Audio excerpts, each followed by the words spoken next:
Yes, I was the man who lied to his wife on their anniversary. I told her I was working late, but the truth? I was with another woman, my ex-wife. Not for love, not for lust, but for something worse, cowardice. I let her believe I'd moved on completely while I kept a secret life running in the shadows of our marriage. And the day she walked into my office with that box of pastries in her hands was the day every lie I told finally collapsed. I've done terrible things, but I'm trying to be honest now. If you're watching this, please stay till the end. Maybe my story will stop someone from doing the same. And if you believe that even broken people can change, hit subscribe and tell me in the comments that you still believe in redemption. After that day, I couldn't sleep. Every time I closed my eyes, I saw Maya standing there, frozen at the doorway, holding that box of pastries like it was her last piece of hope. I can still hear her voice, soft but breaking. "Elias, who is she?" I didn't answer. I just stared at her, the air thick with everything I didn't say. That silence has followed me since. It's strange how guilt has a sound. It's not loud, it's quiet, like a heartbeat you can't turn off. I used to tell myself I was a good man, a husband who worked hard, provided, loved in his own way. But that night, sitting alone in my car outside our house, I realized being good doesn't mean much when you hide the truth. I had reasons, or at least that's what I told myself. I thought I was protecting her. I thought she didn't need to know about Olivia, about Celeste's illness, about the boy who still called me Uncle Eli. I thought honesty would only hurt her. But the real reason? I was afraid. Afraid she'd see me differently. Afraid she'd think I still belonged to my past. Maybe afraid she'd leave. Fear has a way of dressing up like love. You convince yourself you're doing it for someone else when you're really just trying to save yourself. For weeks before everything collapsed, I felt something shifting in our home. Maya laughed less. She'd pause before answering my texts. I'd catch her looking at me across the table like she was searching for a version of me she could still trust. And I couldn't meet her eyes. Every time I did, I felt like I was stealing time I didn't deserve. When you lie to someone kind, it's worse than lying to someone cruel. Because they keep giving you chances. They keep believing. Maya believed in me more than anyone ever did. And that's what made it unbearable. I'd sit in my office pretending to focus on blueprints while my mind replayed our mornings. The way she'd make 2 cups of coffee, one always a little sweeter because she knew I wouldn't say no to sugar if she'd already added it. That small kind of love is what kills you when you break it. Olivia's messages would come in at odd hours. "Elias, can you help me with the client call tomorrow?" "Celeste's fever came back. Can you cover the invoice?" And I'd say yes, not because I wanted her back, God no, but because I couldn't stand the idea of a child suffering while I had the means to fix it. Maya didn't know about that side of me, the part that still felt responsible for everything that went wrong before. I thought hiding it was mercy. Turns out, mercy can look a lot like deceit. The night before the anniversary, I remember staring at the flowers Olivia had sent as a thank you. I should have thrown them away. I almost did. But I was tired, careless, maybe a bit proud, thinking it meant nothing. So I left them there. The next morning, Maya walked in with those pastries. She wasn't supposed to come. She wasn't supposed to see any of it. Life has a cruel sense of timing. After the confrontation, I sat in the empty office, staring at the cold coffee on my desk. My phone kept lighting up, texts from her, then silence. That silence lasted days, then weeks. We still lived under the same roof, but the air between us felt like glass. One wrong move and everything would shatter. Sometimes she'd ask, "How was work?" And I'd say, "Busy, just that." And she'd nod. I could see her trying. But trust doesn't grow back overnight. You can't patch it up with flowers or apologies. It's like a bone that healed wrong. You feel it every time you move. There's a moment every liar faces when you start believing your own story. I'd look in the mirror and think, I'm not a bad man. Maybe I wasn't evil, but I was weak. And weakness can destroy love just as easily as cruelty. At night, I'd hear her in the kitchen, moving quietly. She thought I was asleep, She'd whisper something, maybe praying, maybe cursing my name, I don't know. I never had the courage to ask. I just lay there, staring at the ceiling, wondering when I became the kind of man who needed forgiveness from the person who once called me her peace. I wish I could tell you guilt fades. It doesn't. It just changes shape. Sometimes it's regret, sometimes it's silence. Sometimes it's the look in her eyes when she tries to smile and can't. I broke something that day, not just between us, but inside me. Before everything fell apart, before the lies and the silence, there was a time I believed I had my life together. Maya and I had been married for 3 years, and for the first time, I thought peace was possible. She brought calm into my chaos. Her laughter filled the house. Her faith in me steadied everything I touched. I'd come home late from the firm, exhausted, covered in dust from the sights, and she'd still greet me like I was the best part of her day. Maybe that's why it hurt so much later, because I knew exactly what I was destroying. It all started with a phone call from an old number I should have deleted long ago. Olivia, my ex-wife. I remember staring at the name glowing on my screen like a ghost from another life. I almost didn't pick up, but I did. "Elias, it's Celeste," she said. "She's sick again. The treatments, they're expensive. I'm not asking for anything personal, but I thought maybe you could—" I should have said no, or at least, "Let me talk to Maya first." But I didn't. I just said, "I'll see what I can do." That was the moment it began. Not the cheating kind of betrayal, but the quiet one. The kind that starts with good intentions and ends in ruin. Celeste had been my stepdaughter for 5 years. I raised her when Olivia's first husband walked out. I taught her how to ride a bike, helped her with school projects, sat in hospital waiting rooms when she was 8 and struggling with asthma. When Olivia and I divorced, I promised myself I'd step back. She wasn't my child by blood, and Maya deserved a clean start. But when I heard Celeste's name, all that resolve vanished. Some bonds don't care about titles. So I sent money, small at first, enough for medication, for food. Then Olivia asked if she could meet me to discuss something bigger, a contractor's project she was consulting on. She said she needed help, that my experience at Apex could make the difference. Again, I told myself it was business, strictly professional. I didn't tell Maya. That's where the first real crack appeared. Not because I didn't trust her, but because I didn't trust myself. I knew how it would sound. "Your husband is meeting his ex-wife for work." Even if it was true, it wouldn't sound right, and I didn't want to see that flicker of doubt in her eyes. So I convinced myself that keeping it quiet was kindness. 1 meeting became 2, then 5. Soon Olivia and I were exchanging late-night texts about blueprints, budgets, timelines. Every ping on my phone made me flinch. Maya noticed. Of course she did. "Who's texting this late?" she asked once, half joking. "Just work," I said. And it was work, mostly. That's how lies breathe, in the space between mostly and completely. The project was a big one, a redevelopment deal for an old coastal property, the same one that once belonged to Olivia's family. She wanted to turn it into something new, something that could pay for Celeste's medical bills. I told myself I was helping a child, not an ex-wife. But deep down, I knew I was also helping myself feel like the man I used to be, capable, needed, still useful in someone's story.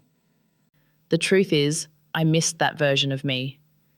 With Maya, life was peaceful, maybe too peaceful sometimes. She didn't know the part of me that thrived in chaos, that needed to fix broken things, even people. Olivia was still a storm. She always had been. And storms attract men like me because we think surviving them means we're strong. But it wasn't about love. I never loved Olivia like I loved Maya. With Maya, it was warmth. With Olivia, it was gravity. Dangerous, unrelenting, but familiar. That's what made it dangerous. Familiarity. You don't see the danger in something you've already survived once. The more I tried to balance both worlds, the heavier it got. I'd leave home early, pretending to beat traffic when really I was meeting Olivia to go over site plans. Sometimes I'd look at her and see traces of the life we almost built. The laughter, the fights, the wreckage. And I'd feel this strange mix of guilt and nostalgia. I wasn't cheating, but I wasn't innocent either.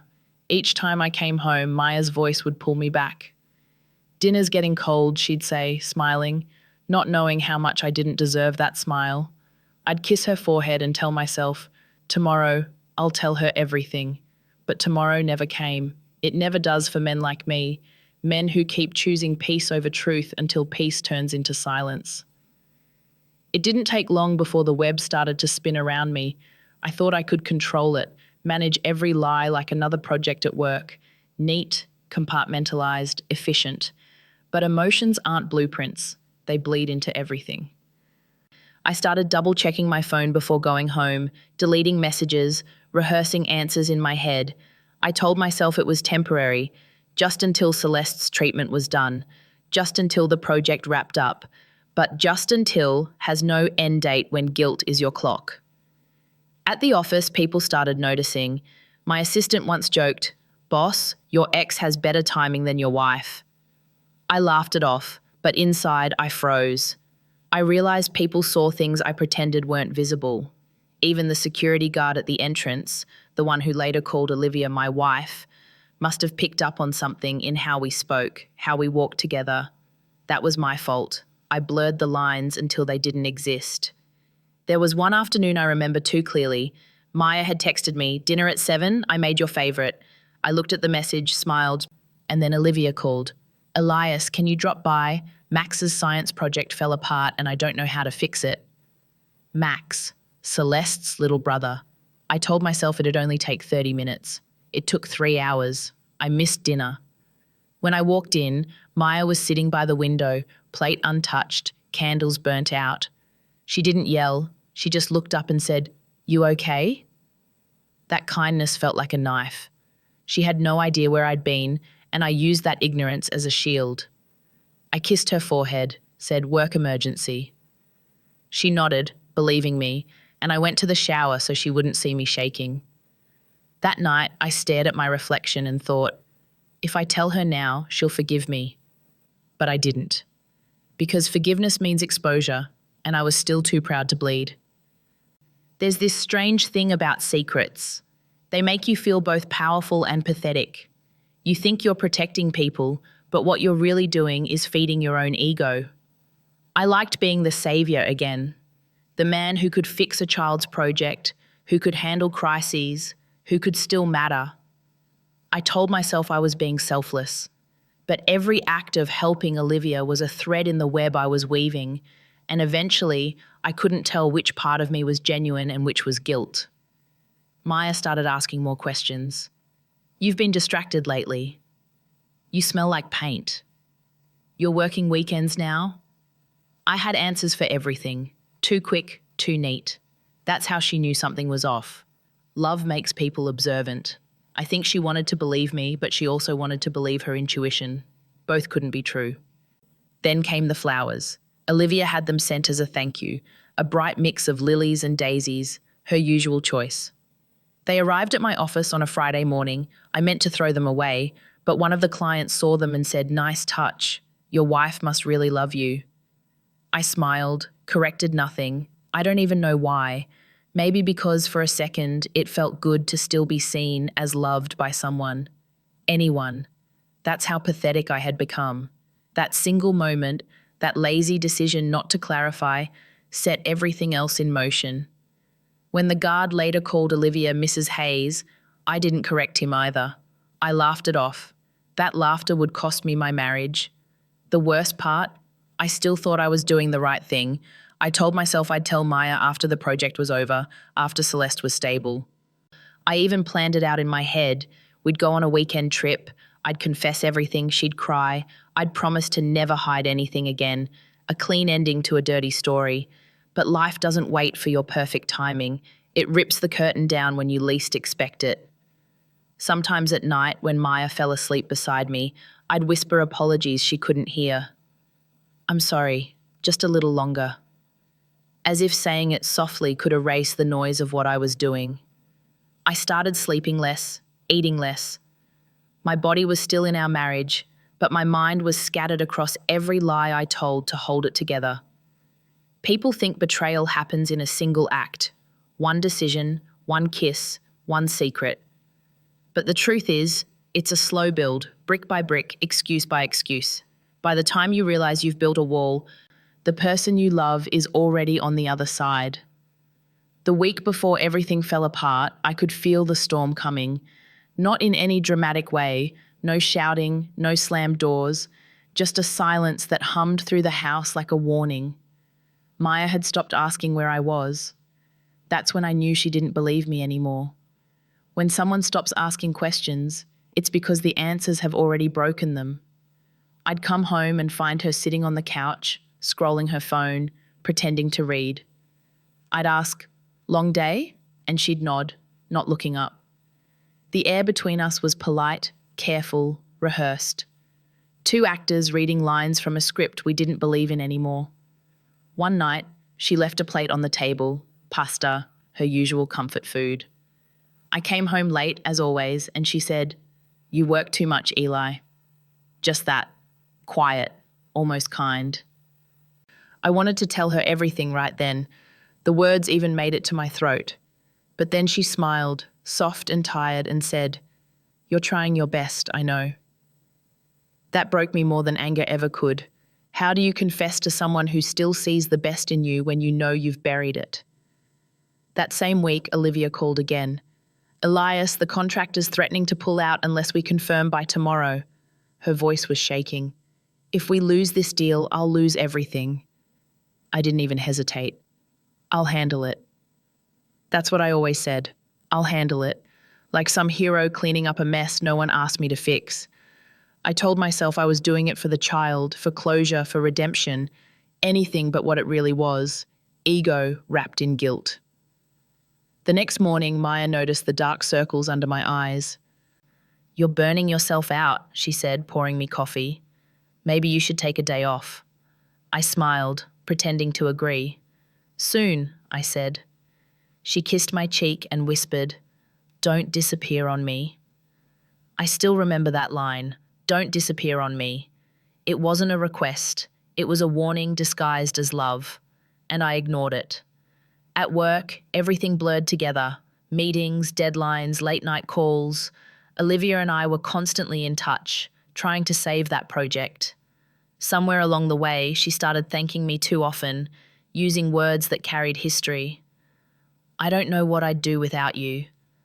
I'd nod, change the subject, pretend it meant nothing. But it did. Not because I wanted her back, but because it fed something I didn't want to admit still lived inside me, the need to feel irreplaceable. Guilt became my shadow. I carried it everywhere, pretending it wasn't there. I told myself, once the project is done, I'll tell Maya everything. But I was already too deep. Every good intention had turned into another secret, every act of kindness, another sin. The night before our anniversary, I sat at my desk at home, finishing reports. Maya came over, leaned on my shoulder and said, "You know what tomorrow is?" I smiled, trying to sound casual. "Of course I do." She grinned, kissed my temple and said, "Don't forget to eat breakfast. You've been skipping meals lately." She walked away humming a song I didn't recognize. I should have stopped her. I should have told her everything right there. But I didn't. I just sat there, pretending work was more urgent than the truth. Later that night, Olivia texted, "Thank you again for everything, Elias. I left something for you at the office. Just a small thank you." I didn't reply. I thought it was probably paperwork or a card. The next morning, those flowers were sitting on my desk, lilies and daisies, bright as guilt. I remember staring at them, thinking I'd throw them away before Maya ever saw them. But the day got busy, meetings piled up, and I forgot. That's how simple it was, how stupid, how human. Not a grand betrayal, just negligence, just cowardice. If I could go back, I wouldn't erase what I did. I'd erase every thought that told me silence was mercy. I'd rather have hurt her with the truth than kill her with uncertainty. But that's the thing about lies. You always think you have time to explain them later. Then one day, later becomes the moment she walks into your office with pastries and hope in her hands and sees the flowers you never threw away. That was the moment the storm finally arrived. The morning after our anniversary was the moment I knew for sure I'd crossed a line I couldn't uncross. Maya didn't say much that day. She moved around the kitchen in silence, making coffee, her movements calm but too controlled, the way someone acts when they're holding back everything they want to scream. I tried to speak, to say something ordinary like good morning, but the words stuck. She looked at me once, just once, and that look said it all. She knew something was wrong. I could have told her then. I could have said, "It's not what you think," or "Let me explain," or just, "I'm sorry." But I didn't. Instead, I grabbed my briefcase and left for work early. Another coward's retreat disguised as responsibility. On the drive there, my hands trembled on the steering wheel. My mind kept looping the same image.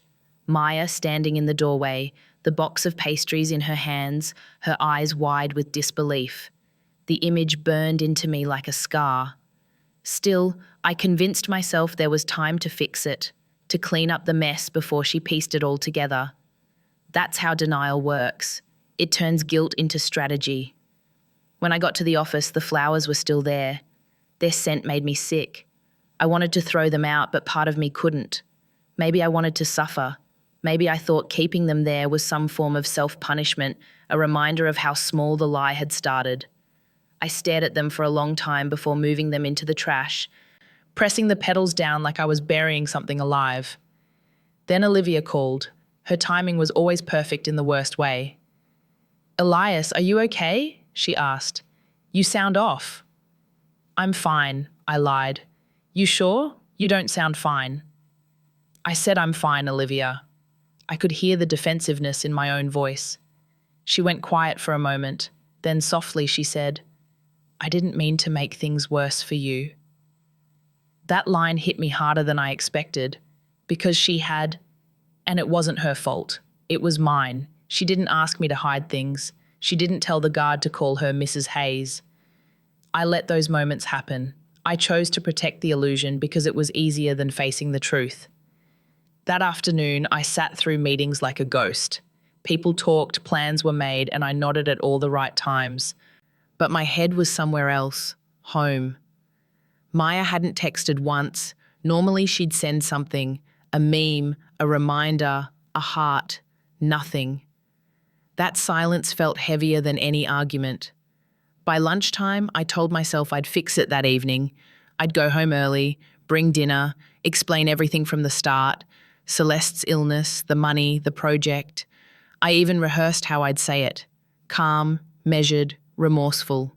I thought maybe, just maybe, honesty could still salvage something. But when evening came, I didn't go home early. I stayed. Olivia had asked for one last review before submitting the proposal, and I said yes, again. Because part of me still believed I could multitask morality. I could save my marriage and my conscience. I could be the good husband and the responsible man from his past. It's absurd, but that's what guilt does. It convinces you that you can manage damage like a spreadsheet. We worked late. She brought coffee. We barely spoke outside of work details. Yet, the silence between us was heavy with memory. I caught her looking at me once, eyes softer than they should have been. I looked away. That's when I realized, even if nothing physical ever happened, I was still betraying Maya. Betrayal isn't just about touch. It's about attention, energy, care, all the invisible things that belong to the person you promised to protect. When I finally left, the city was asleep. I drove home on autopilot, every red light feeling like judgment. I parked outside our house and sat there for 15 minutes, engine running, watching the lights in the windows flicker off one by one. I thought maybe she's asleep. Maybe tomorrow I'll tell her. Always tomorrow. I turned off the car, walked inside, and found her sitting at the dining table, awake, waiting. The untouched dinner was cold, candles burned down to stubs. She didn't say a word. She just looked at me and whispered, "You're late again." I wanted to say, "I know." I wanted to tell her everything. Instead, I said, "It's work." 2 words that would become the final excuse in a long line of small betrayals. That was the night I knew I'd lost her trust. Not because she accused me, but because she stopped believing the difference between truth and lie even mattered anymore. That night, after Maya whispered those 2 words, "You're late again," the house felt colder than usual. She stood up, cleared the plates without looking at me, and I just watched her in silence. The sound of metal against porcelain was sharper than shouting. It was the sound of disappointment. She didn't ask questions, and I didn't offer answers. We both knew the silence between us had more truth than anything I could have said. When she went upstairs, I stayed behind. The clock ticked too loudly. I sat there, staring at the faint candle wax stuck to the tablecloth, thinking about how something small and beautiful can burn itself out, trying to give light. That was us. That was me. I thought about going after her, telling her everything right there, about Olivia, about Celeste, about every lie I'd told, thinking it was protection. But I didn't. Because the truth at that point wasn't going to sound noble. It was going to sound exactly like what it was: selfishness. I wasn't afraid of her anger. I was afraid of her clarity. Maya's strength was never in shouting. It was in the way she could see through people without saying a word. I cleaned up the table just to have something to do. When I finally went upstairs, she was pretending to sleep. I lay beside her, close enough to feel her breathing, but far enough to know the space between us was growing wider by the second. I whispered, "Good night." She didn't answer. The next morning, she made breakfast. Quiet, simple, polite. She asked, "What time will you be home?" I said, "The usual." She nodded, didn't press. That was worse than suspicion. That was surrender. When love gives up questioning, it's already halfway out the door. At work, I couldn't focus. Every call sounded distant, every email pointless. I told Olivia we needed to finish the project sooner. "Everything okay?" she asked. "You've been distracted." "I'm fine," I said automatically. She sighed. "Elias, if you need to step back, I can handle things." "No," I interrupted, sharper than I meant to. "I'll finish what I started." And I meant it, not just about the project, but about the mess I'd made. I wanted to end it properly, to tie up every loose end so I could finally face Maya with a clean slate. But that's not how life works. You can't clean a wound while it's still bleeding. That afternoon, I saw a message pop up on my phone from Maya. Just 5 words: "We need to talk tonight." My heart dropped. I knew what that meant. She knew something. Maybe not everything, but enough. I spent the rest of the day in a fog, waiting for the clock to move faster, dreading the moment it did. When I drove home, the sky was turning dark, the kind of heavy blue that comes before rain. Every stoplight felt like judgment. I rehearsed my confession over and over, how I'd start, where I'd pause, what I'd admit, what I'd hold back. I thought maybe if I said it right, she'd understand. But there's no version of the truth that doesn't hurt. When I pulled into the driveway, I saw her car. The lights inside were still on. My throat went dry. I sat there for a few seconds, engine running, staring at the door.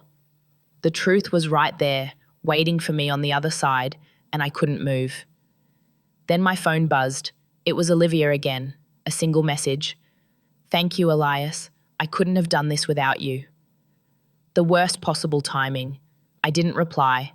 I just stared at the screen until the text faded. When I finally walked into the house, Maya was at the dining table again, her laptop open, papers scattered. She looked up, calm but unreadable.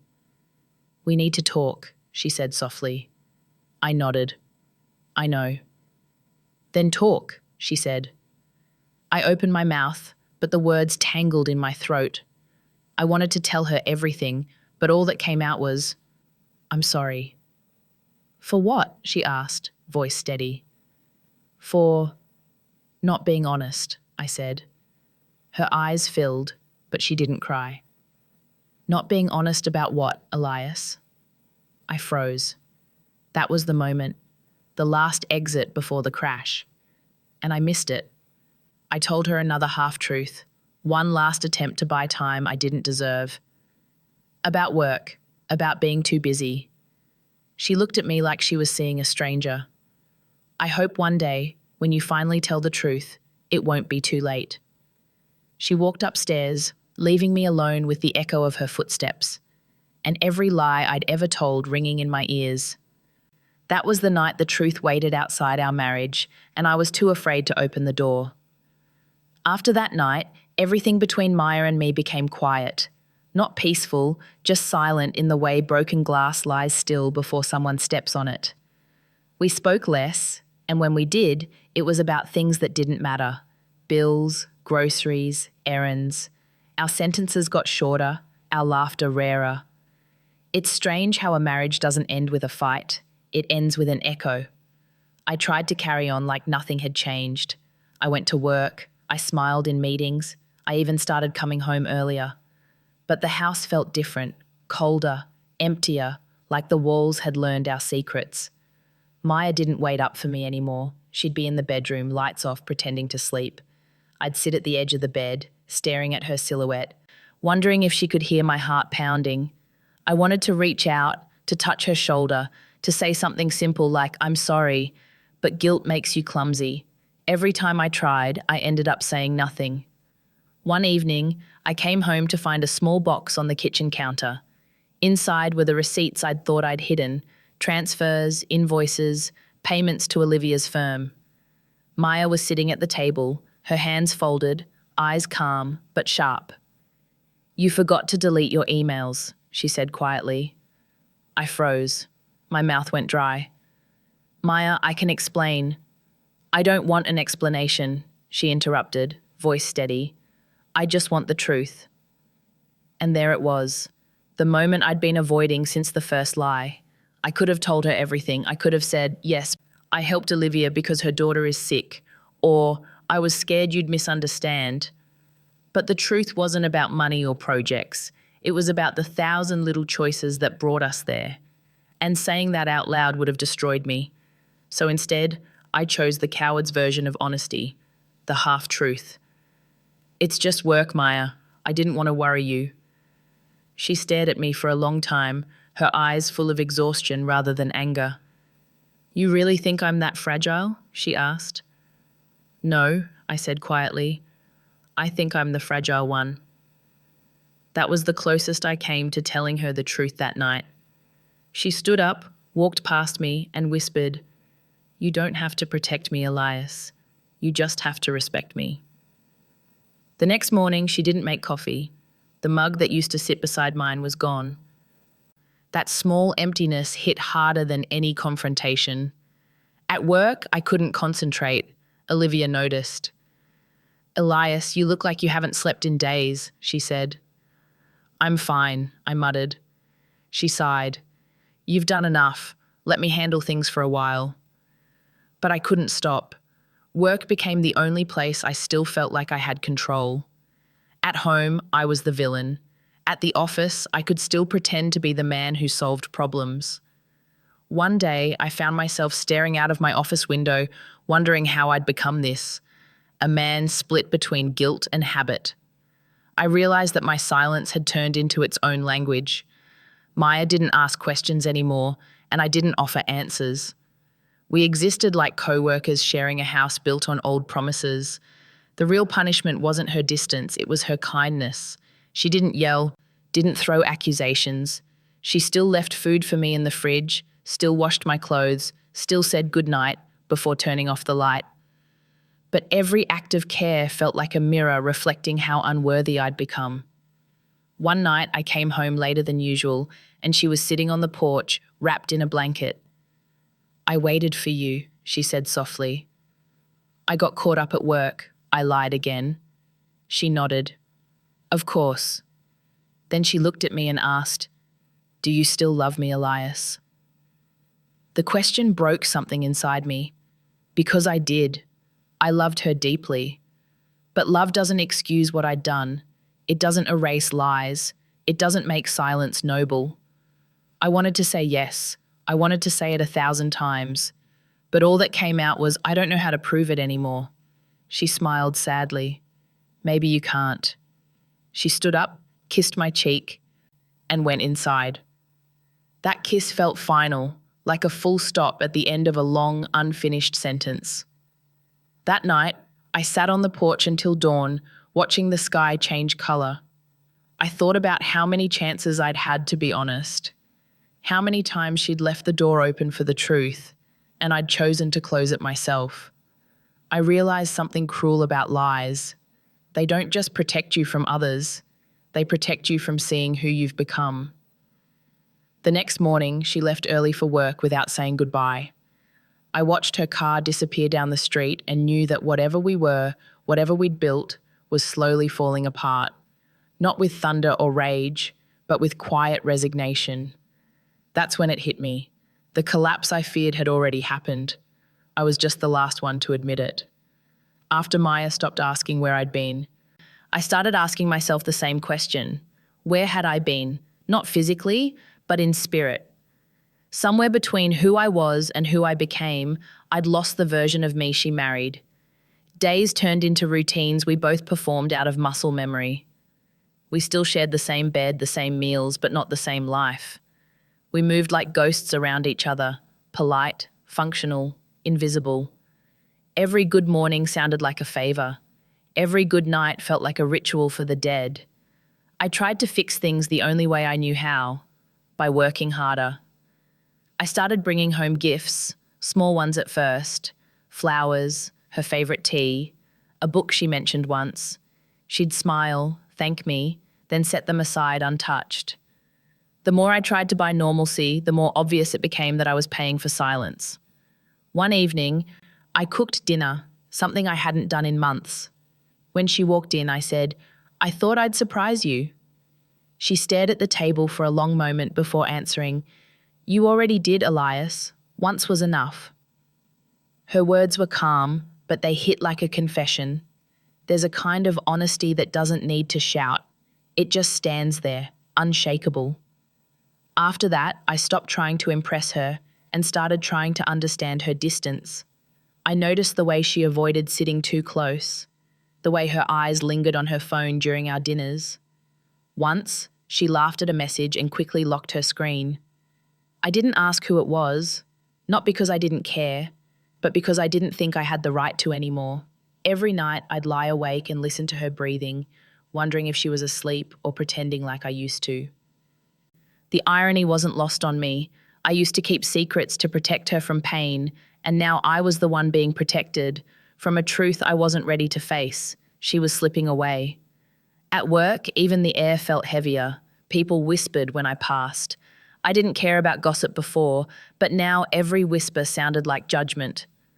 I caught myself staring out of my office window again, thinking about how many things I'd built only to watch them crumble. A company, a marriage, a reputation. You can rebuild structures, but not trust. Olivia noticed the change. One afternoon, she came by my office. "You've been quiet lately," she said. "Is everything all right at home?" I hesitated.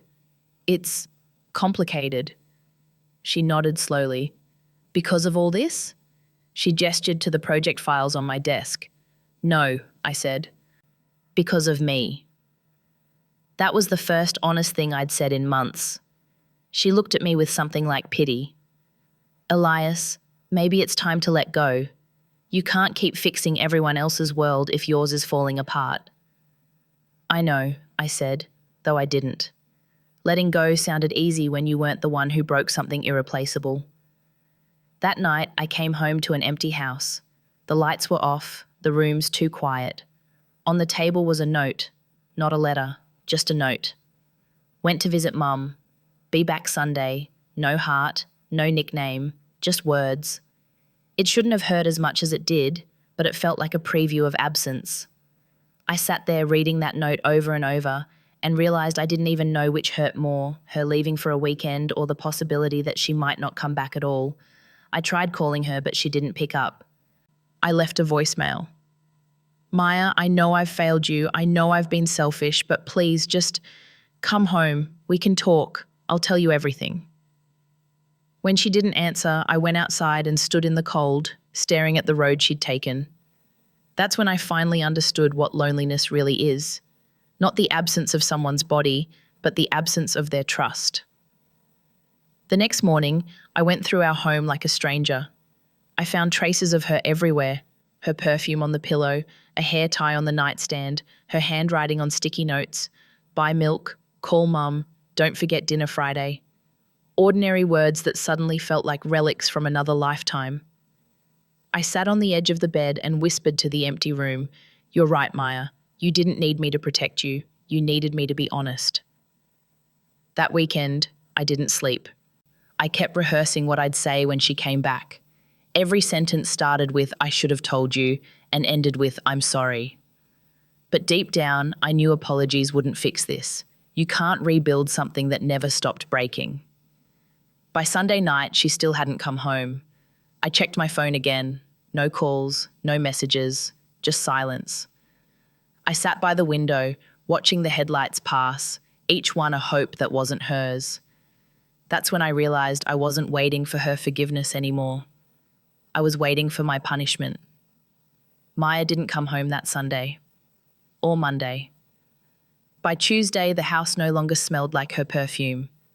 The bed felt bigger, colder.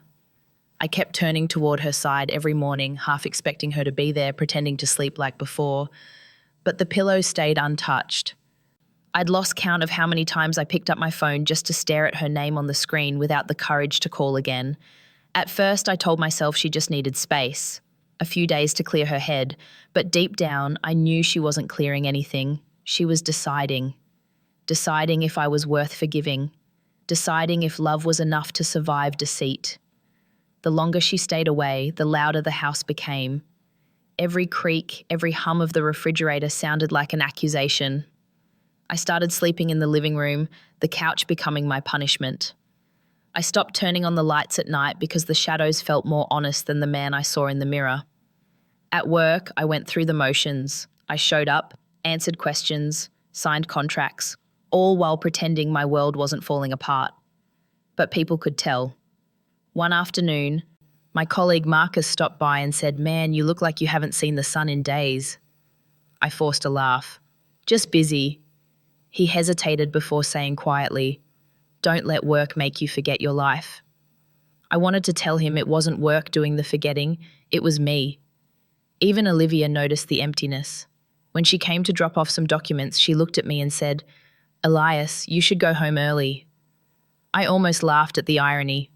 "There's not much to go home to," I said. She went silent, then placed a hand on my desk. "You did what you thought was right," she offered. But that was the problem. I'd convinced myself of that lie for too long. That night, I stayed in the office long after everyone had left. I walked past the conference room, past the glass walls that reflected me like a ghost. I saw the man I'd become, tired, hollow, half of what Maya once loved.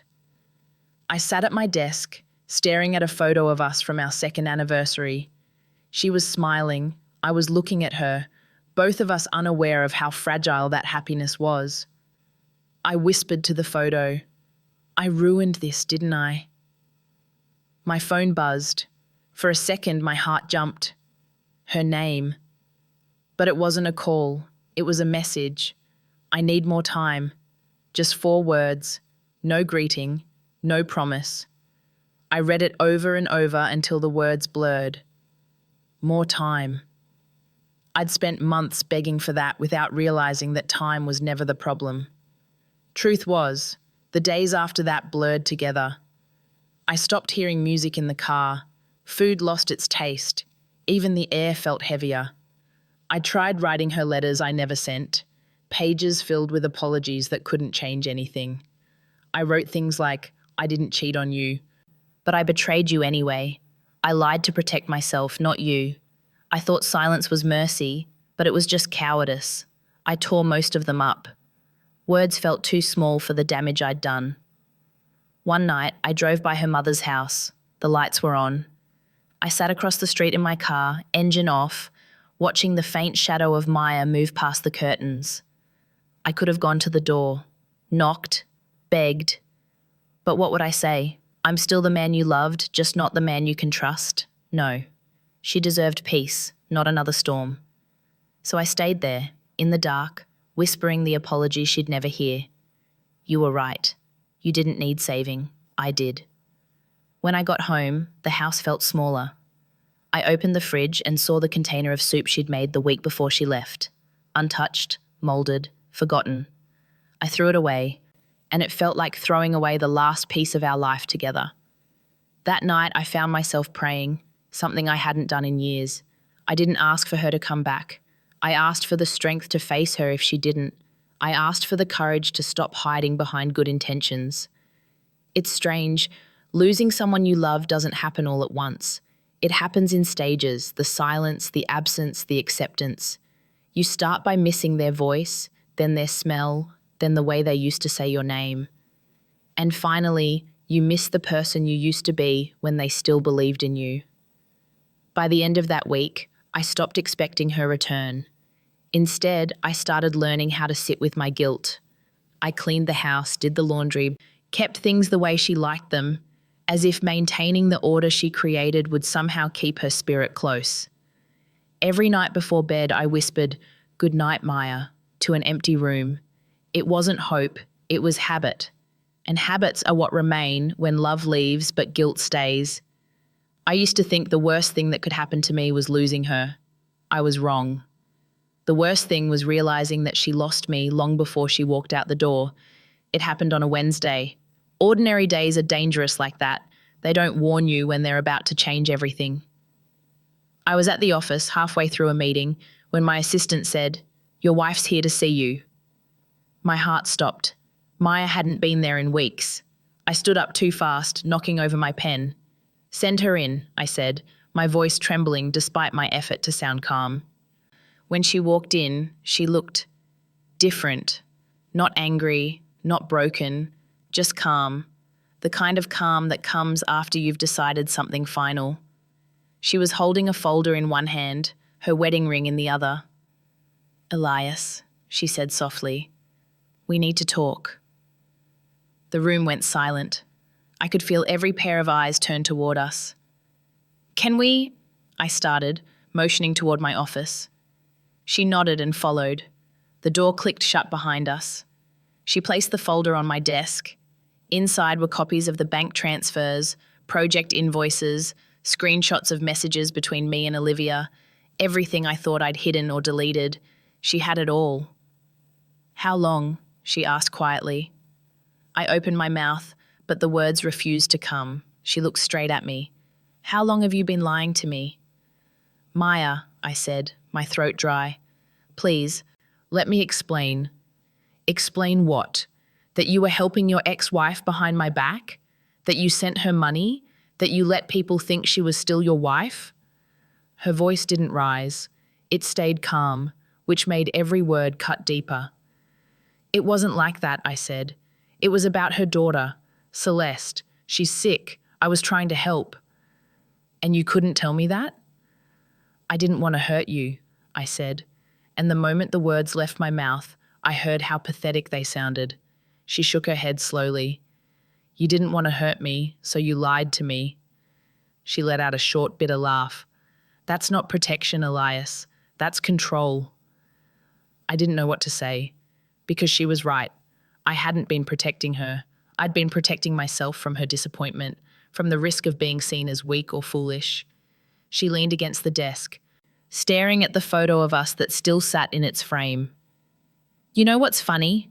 I used to brag about you," she said. "To my friends, my family. I'd tell them how lucky I was to have a man who never lied. I built my life around that belief." "Maya, I don't hate you," she said suddenly. "I just don't know who you are anymore." I stepped closer. "I'm still the man who loves you." She looked up, her eyes tired. "No, you're the man who's sorry he got caught." Those words broke me more than shouting ever could, because there was truth in them, and truth has a weight that lies never prepare you for. I tried to reach for her hand, but she pulled away. "You think you're the only one who suffered?" she asked quietly. I stayed awake every night wondering what I did wrong. I thought maybe I wasn't enough, that maybe you were bored. But it turns out the only thing I did wrong was trust you too much. Her voice cracked on the last word, and I felt something inside me collapse. I wanted to kneel, to beg, to promise, but I knew promises meant nothing now. She turned toward the door. "I'm filing for separation," she said. "I don't know if it's forever, but I can't breathe here anymore." I took a step forward. "Please, don't make a decision you can't take back." She looked over her shoulder. "I already did, Elias. You made yours first." And then she walked out, past my assistant, past the reception, through the same door she once used to surprise me on our anniversary. Only this time, she wasn't holding pastries. She was holding the truth. I stood there staring at the empty doorway, hearing the faint echo of her footsteps fade down the hall. My chest felt hollow. For a long time, I couldn't move. The office around me buzzed with life, people going on with their day as if my world hadn't just ended. That night, when I got home, the house felt like a museum, filled with relics of a life that no longer belonged to me. Her clothes were gone, her mug missing from the kitchen shelf, but the framed wedding photo still hung in the hallway, tilted slightly to one side. I reached out to straighten it, but my hand shook too much to touch it. That was the night I realized losing her wasn't punishment, it was justice. After Maya left, time stopped making sense. Days melted into nights, nights into something darker. The house became a monument to everything I'd broken. Every room echoed her absence. I couldn't even bring myself to turn on the lights. It felt disrespectful to illuminate what I'd already ruined. The first few days, I waited for her to come back. I told myself she just needed to cool off, that she'd return once she saw I wasn't the monster she thought I was. I left my phone on the table, always charged, always silent. Each buzz that wasn't her felt like another nail sealing the coffin of what we once had. I went to work pretending I was fine. Everyone could see I wasn't. Marcus stopped by my office once and said, "Man, take some time off." I nodded, but I didn't. Work was the only place where my guilt could hide behind spreadsheets and phone calls. But even there, ghosts found me. I'd look up from my desk and for a second see Maya standing in the doorway again. Same dress, same box of pastries, same heartbreak. Then she'd disappear, and I'd remember that ghosts don't visit people who tell the truth, only liars. One evening, Olivia came to return some signed documents. She looked at me for a long moment before saying, "You look like hell." I laughed bitterly. "That's generous." She placed the papers on my desk. "Does she know everything now?" "She does." "And?" "She's gone." Olivia sighed, her face softening with regret. "I'm sorry, Elias. I never wanted this." "I know," I said, "but I let it happen anyway." She hesitated before saying, "You were trying to do something good. Maybe it just got complicated." I shook my head. Good men don't hide behind good intentions. They tell the truth, even when it burns. That silence between us was thick. She finally said, "You should tell her that, not me." "I would," I said quietly, "if she'd still pick up." After she left, I sat there for hours, staring at the city lights through the glass. Each flicker looked like a window into a life I'd never get back. Around midnight, I opened my laptop and started writing. Not an email, not a letter, just words. Pages and pages of confessions I'd never said out loud. How I'd lied because I was afraid of being seen as less. How I'd mistaken control for love. How I'd turned silence into a weapon. And how it backfired until there was nothing left to protect. By the time I stopped typing, the sun was rising. The city was waking up. I wasn't. I felt like a man who died quietly while everyone else went on living. That weekend, I drove out to the old coastal property, the one Olivia and I had been working on. It was empty now, half finished. The wind whistling through metal frames and open windows. The ocean roared nearby, relentless and uncaring. I walked along the dirt path, boots sinking into the sand, and thought about how every foundation, no matter how strong, can crumble when it's built on half-truths. I stood there, staring at the waves crashing against the rocks, and whispered, "This is what I did to her." I don't know how long I stood there. The wind carried the salt into my throat until I could barely breathe. And for the first time in months, I cried. Not quiet tears, the kind that shake your chest and leave you empty. I cried for her, for myself, for every lie that started with, "I didn't want to hurt you." When I finally calmed down, I noticed something small, a single wildflower growing between two cracks in the concrete foundation. I crouched down, staring at it. Somehow, it had found a way to grow in the ruin. That tiny, stubborn bloom hit me harder than anything else. Maybe because it looked like her, fragile but unbreakable. That night, I went home and did something I should have done long ago. I told the truth, even if it was only to myself. I stood in the middle of the empty living room and said out loud, "I was wrong." Then louder, "I lied because I was weak." And then finally, "She deserved better." The words echoed off the walls. For the first time, the house didn't feel like a grave. It felt like a courtroom, and I was finally on the stand, guilty but honest. I didn't know what came next. Maybe she'd never come back. Maybe I didn't deserve her forgiveness, but I knew one thing: if she ever walked through that door again, I wouldn't hide, I wouldn't defend myself. I'd just tell her the truth, the whole of it, no matter how much it hurt. Because that's the one thing lies never teach you, that the truth doesn't destroy love. It only reveals what was already broken. And as the night settled around me, I whispered her name one last time, not as a plea, but as a prayer. Wherever you are, I hope you're free of the man I used to be. After the night I finally spoke the truth, even if no one else heard it, something inside me shifted. It wasn't relief. Relief comes when you fix something. This was different. It was the quiet weight of acceptance, the kind that settles into your bones when you stop running from who you are. For the first time in months, I started living instead of waiting. I didn't wait for her call, her message, or her forgiveness. I woke up, made my own coffee, opened the windows. The house still echoed, but the air felt cleaner, lighter. Maybe because lies have a smell, stale, suffocating, and I'd finally let the truth breathe. I started going for walks in the evenings, no phone, no excuses, just me and the sound of my own footsteps. The city looked different when I wasn't hiding from it. The coffee shop where we used to go, the park bench where she'd read, the bakery where she bought those cream puffs, they all hurt to look at, but I forced myself to see them anyway. Pain, I learned, doesn't go away when you avoid it. It softens when you stop pretending it's not there. One Sunday morning, I ran into Maya's friend Claire at the farmer's market. She looked surprised to see me. "Elias," she said cautiously, "how are you?" "I'm learning," I answered, and it was the truest thing I could have said.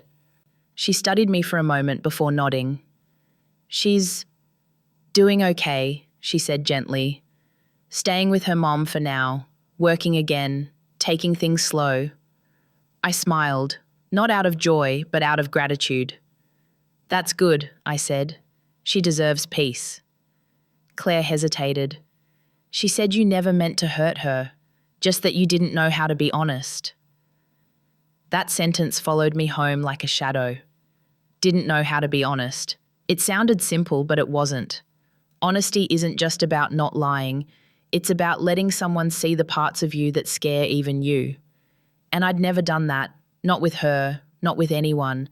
I used to think strength meant composure, control, keeping the world steady no matter what. But strength, I learned, is the opposite. It's standing in the wreckage and saying, "Yes, I did this, and I'll do better." A few weeks later, I started therapy. I walked into that office with the same guilt I used to carry home every night. The therapist asked, "Why are you here?" And I said, "Because I don't want to waste another person's faith." We talked about my fear of failure, my need to fix everything, my obsession with appearing dependable. It all came down to the same truth. I didn't lie to protect others. I lied because I couldn't stand being seen as imperfect. I confused love with performance. That realization hit harder than losing Maya, because it meant the problem wasn't situational, it was me. And unless I faced it, I'd keep breaking every good thing that came my way. Little by little, I started rebuilding, Not the marriage, but myself. I learnt to sit with discomfort instead of explaining it away. To tell the truth before it turned poisonous. To say, I don't know, without shame.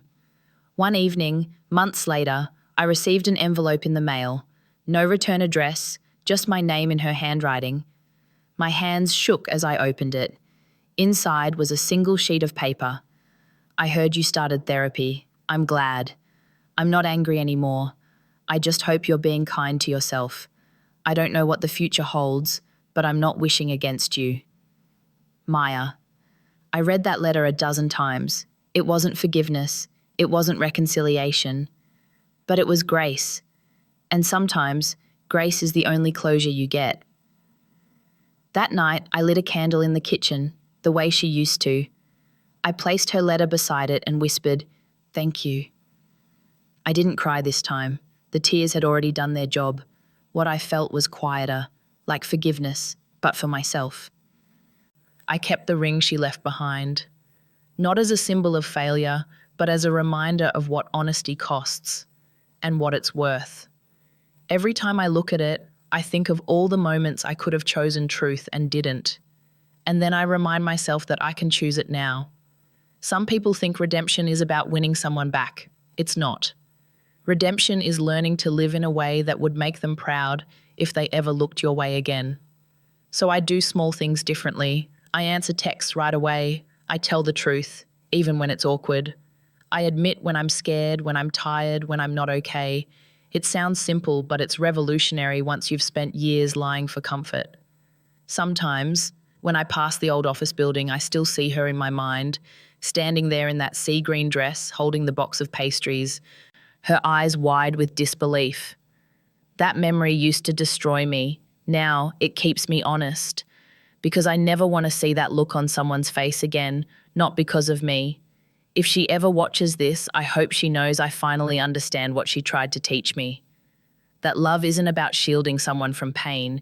It's about walking through it with them, unarmed. That trust isn't built by perfection, but by transparency. And maybe one day, if our paths cross again, I'll look her in the eyes, not to beg, not to apologize, but to say, "Thank you for teaching me how to tell the truth." I used to think losing Maya was my punishment.